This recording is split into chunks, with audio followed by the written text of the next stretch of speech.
In 1901, Nikola Tesla broke ground on a tower in Shoreham, New York.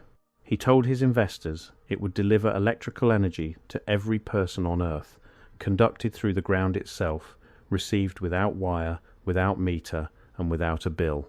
J.P. Morgan funded it. Then he killed it.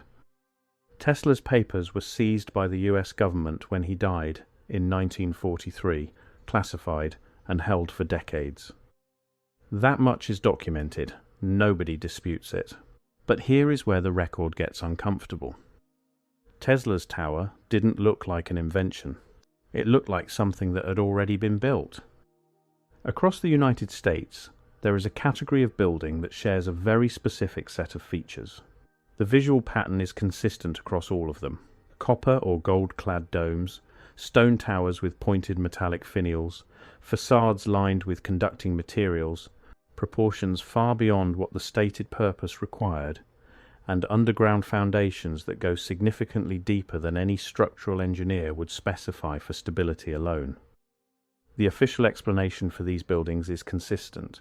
They were expressions of civic ambition. Wealthy industrialists and municipal governments wanted to project permanence and prosperity. The architecture of ancient Rome was the model. Some of them appeared in periods of time that are, by modern construction standards, difficult to explain. The 1893 Chicago World's Fair produced more than 200 structures in under 2 years, domed, colonnaded, and equipped with underground service networks that contemporary engineers still study. They were called temporary. Most were demolished within a year of the fair closing. But the foundations stayed. Some of those foundations are still there today, under Jackson Park in Chicago, if you know where to look. This investigation does not begin with Tesla. It begins with the buildings. Because if you want to understand what Tesla was actually doing at Wardenclyffe, you need to understand what he was studying before he built it. In 1910, New York's Pennsylvania station opened. It was modelled on the Baths of Caracalla in Rome, a bathing complex built in 216 A.D. The architects did not merely borrow the aesthetic. They replicated the proportions, the vaulted ceiling geometry, the directional orientation of the structure, and the specific relationship between the dome and the surrounding walls. It was demolished in 1963. That demolition is considered by architectural historians to be one of the greatest acts of civic vandalism in American history. But the question that tends not to get asked is simpler. Why did we stop building like that at all? The buildings along the National Mall were constructed across roughly a century, from the 1790s through the late 1800s. Many of them share characteristics that go considerably beyond aesthetic preference, including copper-clad domes, stone towers with pointed iron or gold finials, facades incorporating metallic elements at specific intervals, and proportions that create measurable acoustic and electromagnetic properties in the interior spaces. The Smithsonian Institution building was constructed from Seneca red sandstone quarried from Maryland. Its primary tower is oriented to within 2 degrees of magnetic north. The architectural historians who have documented this classify it as coincidence and move on. No published study has examined whether that orientation was intentional. Now consider a broader pattern. All of these structures were built within a narrow historical window, roughly 1850 to 1910. All of them share specific construction features, including metallic domes or spires, stone or brick construction over unusually deep foundations, and interior spaces designed for specific acoustic resonance. And they were funded, repeatedly, by the same network of private individuals. These were the men who controlled the telegraph networks, the railroad infrastructure, and the emerging electrical industry of the United States during that same period.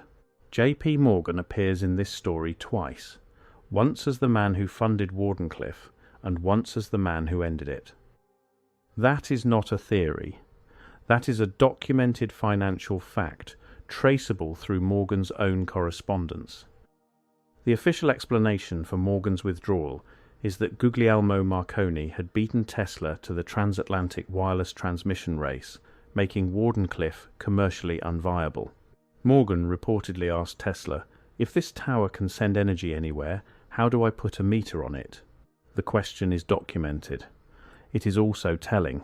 Because Tesla was not building a radio tower, the Wardenclyffe design incorporated a 120-foot underground shaft, a network of iron pipes driven laterally into the surrounding earth, and a dome proportioned to resonate at frequencies Tesla had spent years calculating. Calculating from what? Observing what? That question is where the official biography becomes quiet, and where this investigation has to continue on its own. In the winter of 1899, Nikola Tesla spent 8 months in Colorado Springs, running experiments that he recorded in a laboratory notebook of extraordinary detail. That notebook was not published in full until 1978, 35 years after his death. In those notes, Tesla writes repeatedly about what he calls terrestrial stationary waves. His conclusion, reached through months of direct measurement, was that the Earth itself resonates at a specific electrical frequency, and that the ground beneath any point on the planet's surface is, in his own words, alive with electrical vibrations. He calculated that a structure built to precise proportions, properly grounded and oriented correctly, could tap into this resonance. It could receive electrical energy from the Earth or transmit it back into the Earth, where it would propagate globally. This is not fringe science. The phenomenon Tesla described is now called the Schumann Resonance, named for the German physicist Winfried Schumann, who confirmed it mathematically in 1952, 9 years after Tesla's death. The Earth resonates at 7.83 Hz. This frequency is measured continuously, referenced by NASA and used by the US Navy as a communication channel for submarines operating below the surface. What Tesla's notebooks add to this picture, and what the mainstream biography of Tesla tends to carefully step around, is the claim he makes regarding prior knowledge. Tesla believed the resonance had been known before him. He believed the architectural evidence of that knowledge was still standing in the cities around him. Tesla was living in New York during the most productive period of his research. The Astor Library, Carnegie Hall, Grand Central Terminal, the new public library on Fifth Avenue. All of these were rising around him, built by the same network of financiers who would ultimately control his work. His Colorado Springs notebook contains a passage that does not appear in popular Tesla biographies. In it, he writes that the receiving and transmitting apparatus for Earth resonance energy need not be of novel construction if a sufficiently resonant existing structure could be adapted to serve the purpose. He was not imagining future buildings. He was describing buildings that were already standing. The Iowa State Capitol dome is covered in real gold leaf. The official rationale is appearance and weather resistance. Both are true. Gold also happens to be among the most electrically conductive materials on Earth. 17 American state capitol buildings have metallic domes, copper or gold. The material choices, the proportions, the underground foundations, the placement along river valleys and geologic fault lines. These are not purely aesthetic decisions, they are also engineering decisions. The question is who made them and when. The 1876 Centennial Exhibition in Philadelphia marked the country's 100th year. Its principal permanent structure, Memorial Hall, was built from granite and structural iron with a cast iron dome. Construction took approximately 2 years. Memorial Hall is still standing. It currently houses the Please Touch Museum. The construction timeline deserves a closer look. A granite and cast iron dome structure, 365 feet in length, completed in roughly 24 months in the 1870s, without electric tools, without modern cranes, without computer-assisted engineering. For reference, the renovation of a single terminal at LaGuardia Airport, using modern equipment and methods, took 8 years and cost $4 billion. Construction timelines are not fixed. They depend on labor, materials, and management, and no single data point proves anything by itself. But across the 1850 to 1910 construction boom in America, The pattern appears consistently enough to warrant examination. The current US Capitol dome is cast iron. It weighs approximately 9 million pounds.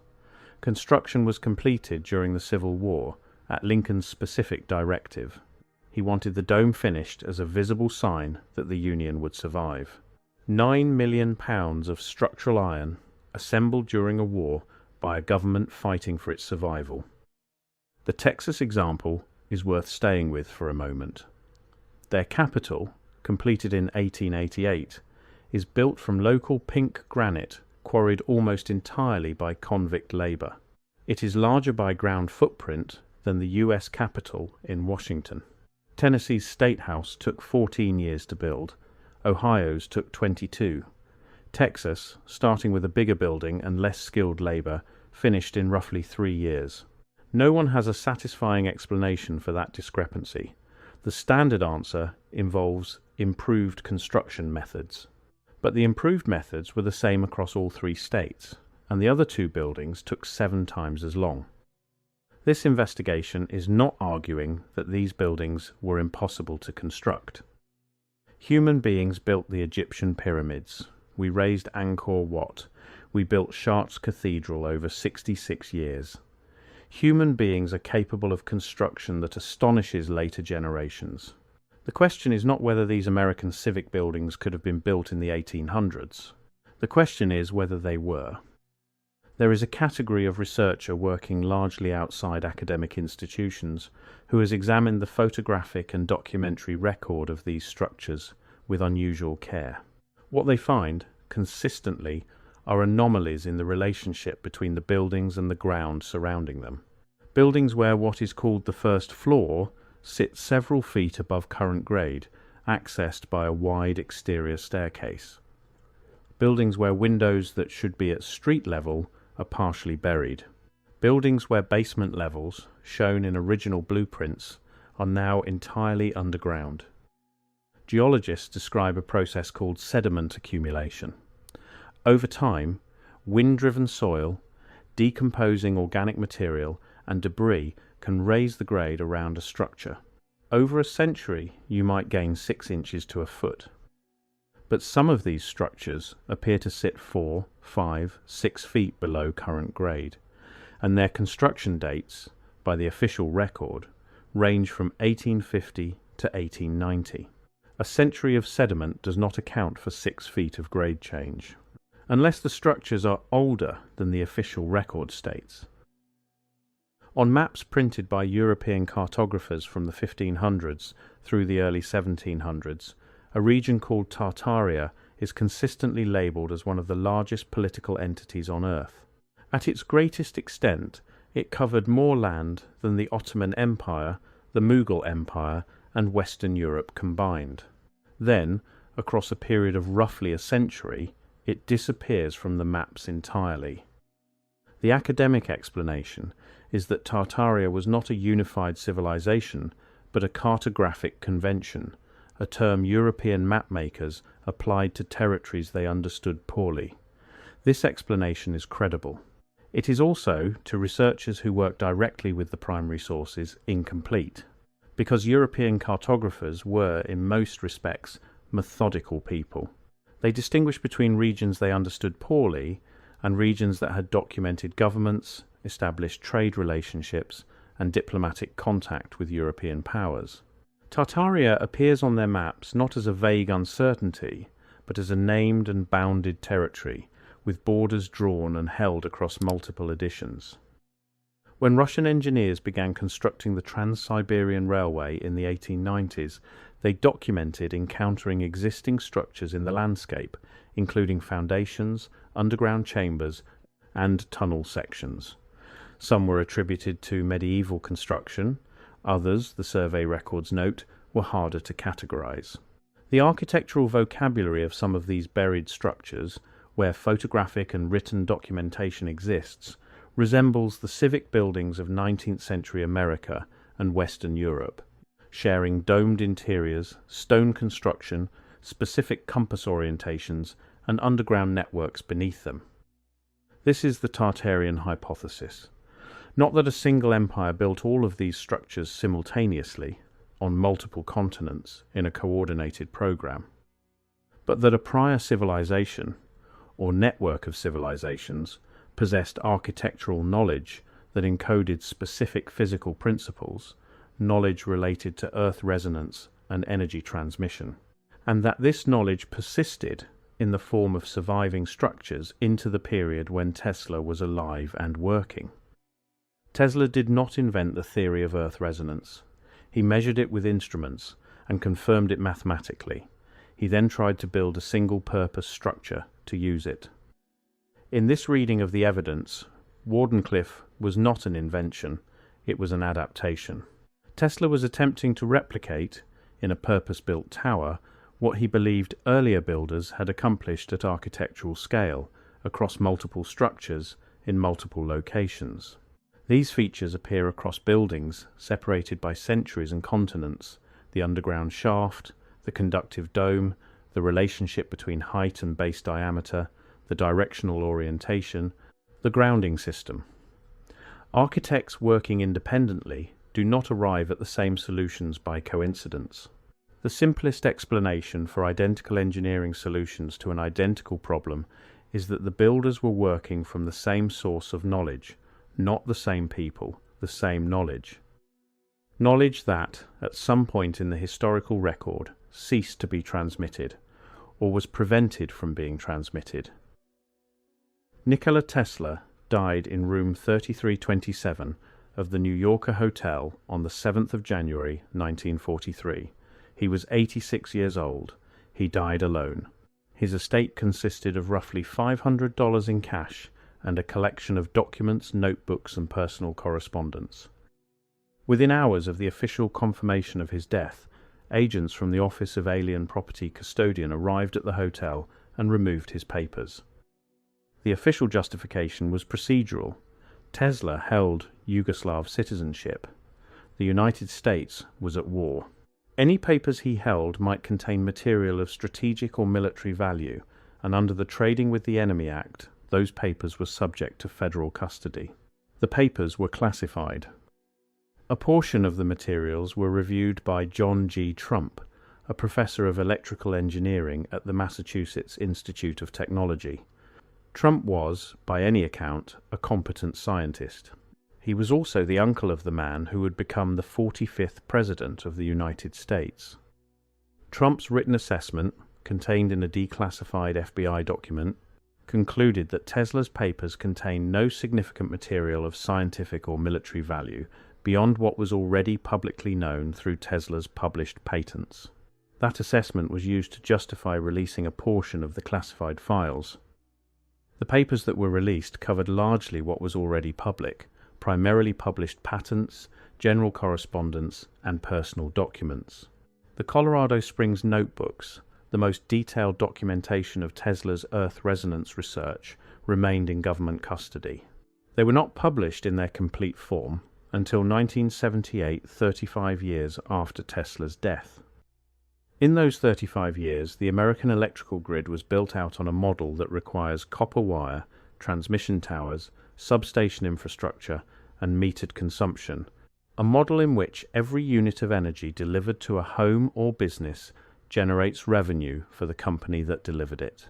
The alternative model Tesla was working toward would have transmitted energy through the Earth itself, receivable by any properly constructed antenna or resonant structure metered by no one. That is not a commercially viable model for any company that sells electricity. Whether that conflict of interest shaped what happened to Tesla's papers after his death is a question the documented record cannot settle. But the sequence is in the record, the timeline is in the record, and the standard Tesla biography, in print and on film, does not ask it.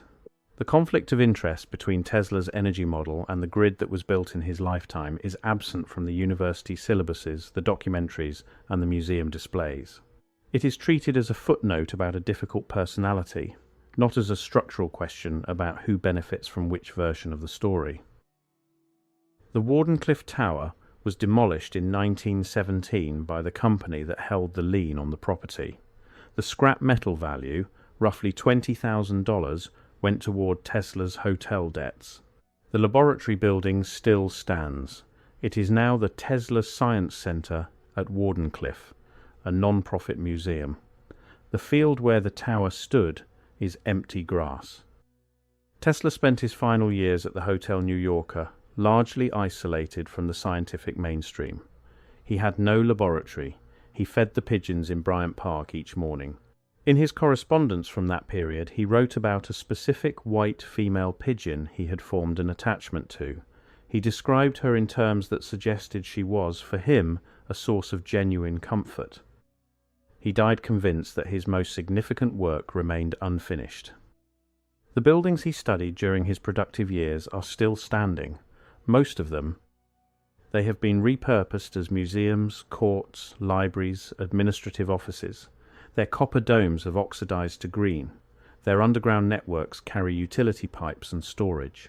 Whatever these structures were originally designed to accomplish, if they were designed for something beyond shelter and civic ceremony, they are not doing it now. But Tesla believed they could. And the question he spent his life trying to answer was not whether the technology existed. He believed he had already proven it did. The question was who built the original system, and why we are not using it today. This investigation doesn't close here. The buildings are still standing. The declassified documents are in public archives. The Schumann resonance is measurable by anyone with the right equipment. If you want to follow this further, the next video covers the 1893 Chicago World's Fair in detail, what was built, what was demolished, and what those foundations still show today. Click it now.